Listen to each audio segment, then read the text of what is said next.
बुढाबुढीमा commonly देखिने क्युटेनिस horn भन्ने यो समस्या हो। सानो ट्रमा हुने ठाउँमा, फ्रिक्सन हुने ठाउँमा इजिली आउँछ। प्री म्यालिग्नेन्ट भनेको क्यान्सर हुन सक्ने रोग हो यो भनेर भनिदिएको हुन्छ र नेपाली छालामा हजुर फिट्टिकै चिन्ता लिनु पर्दैन। तैपनि यसले रूप कस्तो अब नछुने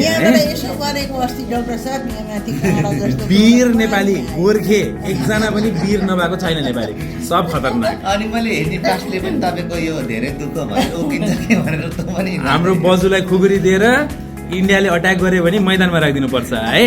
सो त्यस्तो खालको वीर नेपालीहरूलाई डराइ हुँदैन रोगसँग।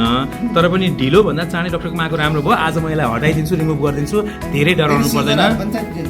डायबिटिज भएको मान्छेलाई, बुढाबुढीलाई आत्तिनु पर्दैन। सुगर बढेर पनि यसमा उपचार गर्नलाई प्रब्लम हुँदैन, धेरै गहिरो चोट केही पनि लाग्दैन। तर मैले रोगको बारेमा के बुझाउनु खोजेँ त हजुरले फिटिकै निचर्ने कोट्याउने गर्नु हुँदैन है। ल यति भने मैले।